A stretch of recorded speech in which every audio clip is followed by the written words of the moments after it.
Hi everyone, welcome back to my channel. This is Josie's Point of View, where we focus on human nature stories from the Carolinas and beyond. Today it's Saturday and it's February the 25th, 2023. Thank you so much for tuning in. If you're new to my channel, I'd like to extend to you a warm welcome. Thank you so much for stopping by. I hope you find the information here to be informative. And if you're a returning viewer, thank you for coming back. You know, I always say the tide changes so frequently here on these YouTube streets. So you always have to acknowledge where your support comes from. And I want you to know, I sincerely thank you for your support. Feel free to like and to share this video. And don't forget to subscribe. And our story today takes us back to the campus of NC State University, which is located in Raleigh, North Carolina. Take a look at that headline. And it reads, another NC State student has died, number 9 for this school year. I'll provide you with a summary here, and as always, I'll place links to a few of the full articles in the description box. Well, I hope everyone is doing well and enjoying your weekend, enjoying this Saturday morning. It's raining here in North Carolina. No snow, grateful for that, just a little bit of rain. And this is an update to a video I published just 2 days ago. And in that video, I described what I summarized as a crisis in academia based on what was taking place at NC State University. So this is an update completely unexpected. And I guess you can say that earlier video was part 1, crisis in academia. And today we're focusing on part 2.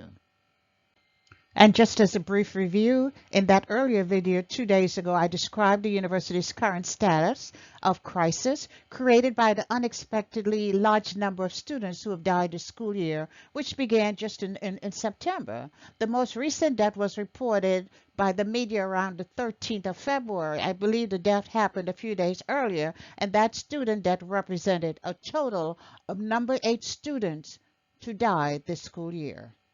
And in that video, I also described the fact that there are a total of 8 deaths. 5 of the deaths were due to suicides where students took their own lives. And out of those 5, 3 of those students were students who enrolled in the College of Engineering. And the same day I posted that video, I was shocked to learn about another student who had died. And here's one of the news headlines, and it reads, Wake County Sheriff's Office investigates North Carolina State student death, 9th for this year. I was completely lost for words. And this is what has been reported by the Wake County Police regarding this recent incident. It was a Wednesday evening at approximately 8:54 p.m. Deputies were dispatched to the 5200 block of Olive Road in Raleigh to the house pictured here. When police arrived, they found a young man who was deceased. The police later identified the deceased as a 21-year-old who was a student at NC State University. And as I already mentioned, this represents the 9th student to die from NC State this school year, which began in September.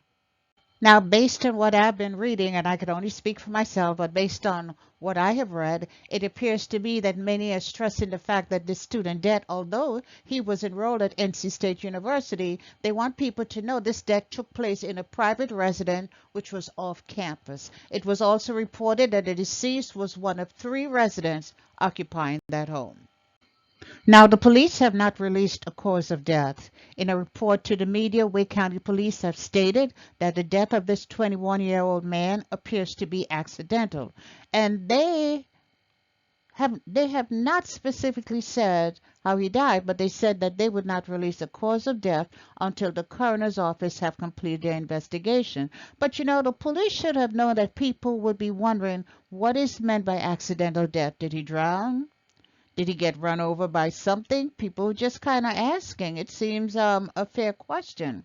So I saw a news report from WRAL, which is one of the local news stories and one of the local TV channels. And in that report, the reporter identified things that were found at the scene, which helped police to speculate that the death of this young man was not an accident. Now, I'm choosing not to disclose what was reported, the same as I'm choosing not to identify the deceased by name.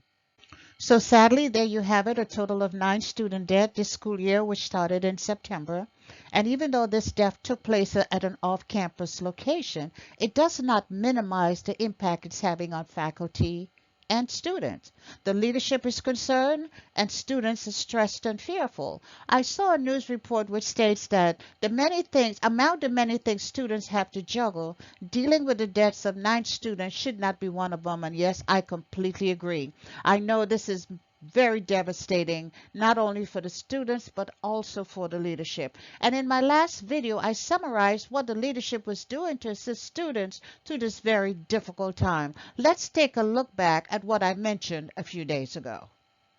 And I'm sure you're probably wondering just what the university leadership has done or what they're presently doing. Well, they've been doing quite a bit. First, they established a mental health task force. They created this task force to look at this problem of suicide as a major problem among college students. And I'm sure recommendations are going to be developed from that task force. In addition to that, they have had at least 2 wellness days where classes were canceled and the students it was an opportunity for the students to focus on their mental health, and they were also encouraged to check in with their families. The university has increased the number of counselors available on campus so students have more access to them. Now, in addition to that, they also contracted with a company to provide telehealth services, and the leadership has stated students can be seen without having to wait for an appointment. They can be seen immediately. It was also reported that the university is pouring a lot of resources into reaching out to students in need and providing them with support and guidance. And it certainly appears that they are focused on this problem. They're taking this problem seriously. It seems like they're doing a lot. I'm not sure what else they can do right now, and I'm sure additional recommendations will be made by that task force. I sure hope their students that are included on that task force so that their point of views will be considered. And I'll try to monitor campus activities and I'll bring you updates whenever they are available. And that very important mental health task force released its report earlier this week, just around the same time I published my last video. And because this is such an important matter, I did not feel it deserved to be placed at the conclusion of any video. It deserves center stage, and I plan to address the task force findings in my next video. So I want to encourage you to stay tuned for part 3, which should be uploaded within the next few days. And that's all I have for you right now. Feel free to leave me a comment below and let me know what you think about this video. And by all means, feel free to like it and to share it. And if you haven't done so already, I want to invite you to subscribe to my channel by clicking on that red subscribe button. It's on the bottom right-hand corner of your screen. And if you click on the bell that looks just like this one, that's a notification bell. If you click on that notification bell, you'll be the first to know whenever a new video is uploaded. I thank you for watching, and I'll talk to you soon. Bye.